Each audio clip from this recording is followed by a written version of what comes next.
Balanță, bine ați venit la citirea săptămânală pentru săptămâna 22-28 iunie 2026. Prima săptămână a verii. Prima săptămână a verii naturale, nu calendaristice. Soare, luna, ascendent în balanță. Hai să vedem ce are pentru voi acest tarot. Ce spun cărțile? 7 de monede, regele de bâte, 6 de monede. 7 de monede. Tu aici ești într-o analiză. Analizezi o situație materială. Ce ai realizat până acum, ce ai investit, ce ai cules, ce ar trebui să mai investești pe plan lung, pe viitor, pe termen lung. Ce ar trebui să mai investești pe termen lung ca să fie bine, să ai de toate. Cineva te supraveghează, cineva te vede, te ajută, aș putea spune. Este o privire binevoitoare care vede cum te descurci în această situație. Poate fi un plan de muncă, o analiză asupra muncii tale pe care o faci tu singur, dar cineva te ajută. Aici avem un rege de bâte, o persoană cu multă carismă, frumos, șarmant, care știe să vorbească, știe să se prezinte, poate fi un om de afaceri, un om de succes, un om care este admirat de femei în special, dacă e bărbat. Are succes la femei. Un pic aventurier, un pic arogant, cu un ego destul de mare, regele de bâte. Și aici un 6 de monede. Probabil că acest rege este perechea ta sau ești tu și aici am mai multe variante. Ori tu primești ajutor din partea cuiva când îl vei solicita, ori există un echilibru în relația ta cu acest rege de bâte, sau dacă tu ești regele de bâte, în relația ta. Ce dai, aia primești. Adică tu vezi că este un echilibru între voi.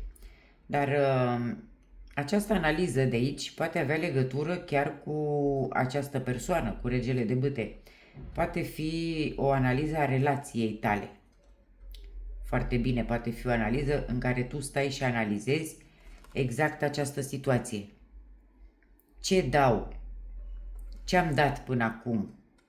Ce ar trebui să mai dau ca totul să meargă bine?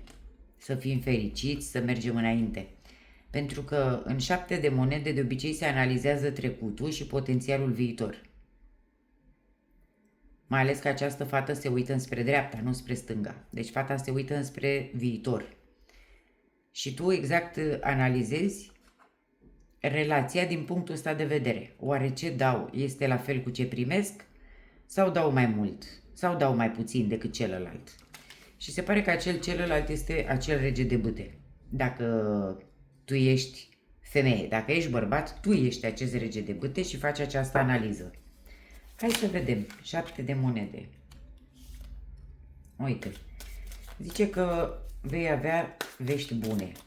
Norocul este de partea ta. Adică analiza îți iese bine. Cu ce ai dat, cu ce pui, cu ce primești, îți iese bine, per total. Aici vedem că veștile sunt bune, exact între tine și perechea ta, da? Tu ești tu și cu perechea ta cea mai potrivită. O pereche foarte potrivită. Aveți un mare atașament între voi, există un mare atașament, o obsesie chiar, între voi. Este foarte greu și ar fi foarte greu să vă dezlipiți unul de altul. Aici se vede atașament, obsesie, n-ai putea să lași să plece această persoană sau dacă a plecat îți este foarte greu să te detașezi sau invers, dacă tu ai plecat acestei persoane este foarte greu să se detașeze. Dar analiza între voi, a echilibrului între voi, este bine. Zice că sunt vești bune, nu? Așa spun cărțile aici. Regele de bâte. Ce e cu acest rege de bâte?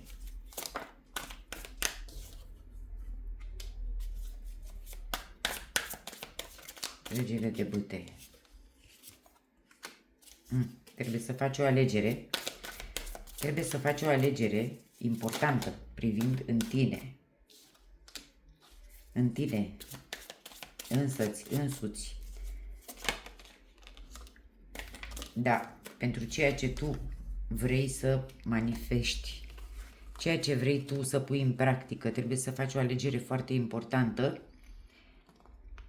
care are legătură cu misiunea sufletului tău, cu scopul tău în această viață.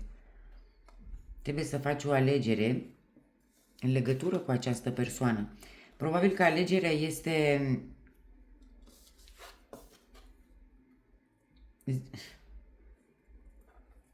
legată de ceva ce tu îți dorești foarte mult.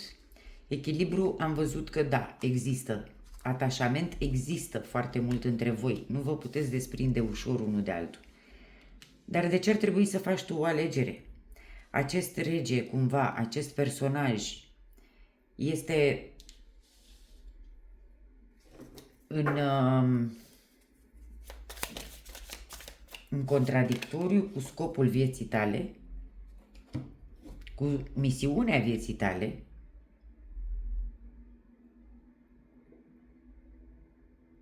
Aici mi-apare regina de spade, este asta, regina de gheață. Asta poți fi tu. Persoana asta ești tu, dacă ești femeie, în relație cu acest rege de bâte. Regina de spade, regina de gheață, e cam aceeași energie în relație cu acest rege de bâte. Dar de ce ar trebui să faci tu aici o decizie? Acest rege de bâte este contrar misiunii tale de viață, în care ar trebui tu să alegi ceva. Ia uite. Niște schimbări importante, un final, o reconstrucție. Aici tu afli despre o a treia persoană. Ia uite. 3 sunt deja prea mulți, o schimbare, finaluri și reconstrucții. Și exact situația când afli despre a treia persoană. A treia persoană poate fi oricine. Nu neapărat o iubită sau iubit. Poate fi o a treia persoană, o a treia situație care este între voi. Care este între voi, iar tu aici ești pus în situația de a alege. Și după această analiză a relației, ești pus în situația de a alege, merg mai departe sau mă opresc? Merg mai departe sau mă opresc? Oare asta este parte din scopul sufletului meu? Să rămân aici, în toxicitate? Sau să plec? Sau să plec? Aici ni se spune că nu este încă momentul. Nu este încă momentul. Probabil că nu este momentul încă să pleci. O schimbare majoră va avea loc, se pare, în toamnă. Acum depinde care este situația între voi. Dacă acest turn deja a avut loc, această separare, acest final, aici vedem reconstrucția. Și probabil că va trebui să alegi dacă vrei să reconstruiești sau nu. Deci că trebuie să alegi între ceva toxic sau sănătos. Această alegere vine cumva prin toamnă.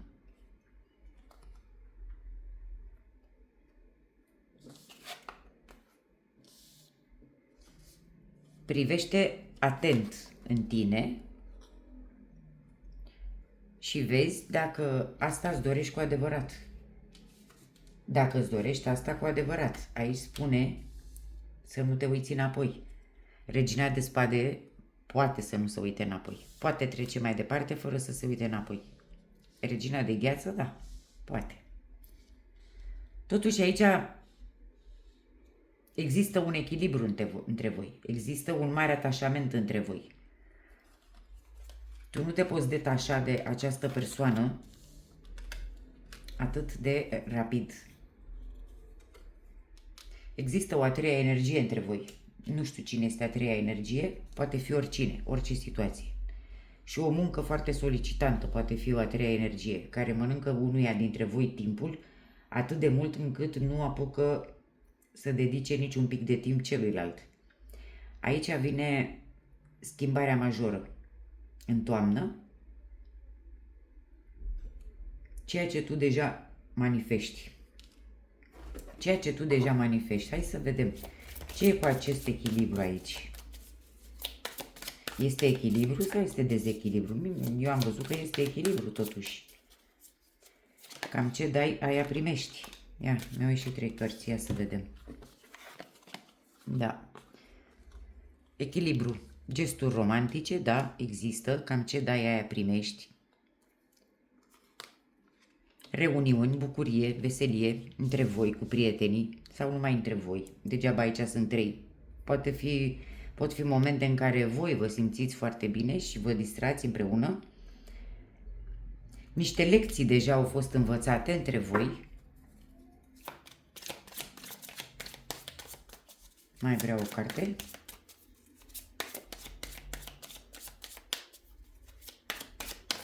Nu mai vrea să iasă. O scot eu. Ia uite. Ar trebui să-ți asumi un risc. Exact. Exact. Cu această alegere tu trebuie să-ți asumi un risc.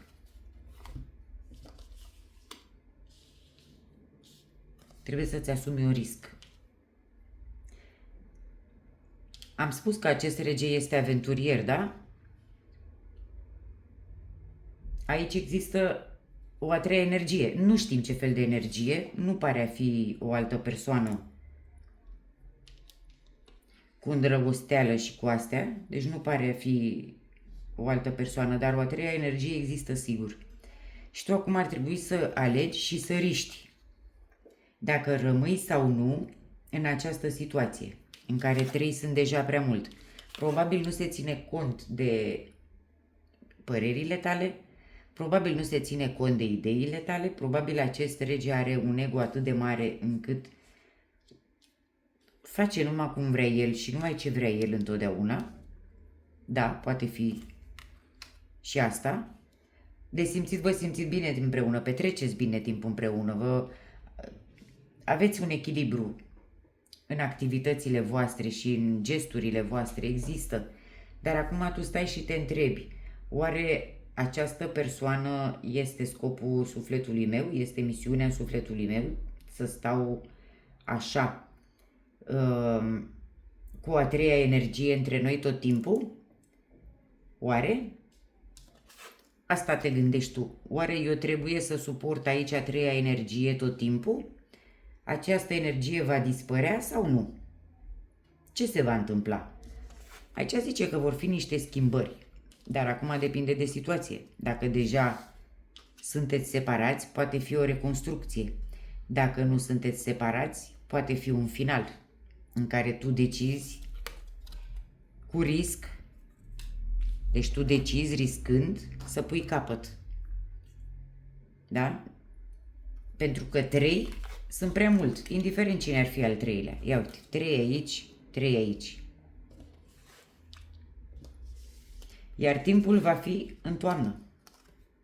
Când vine momentul ori al reconstrucției, ori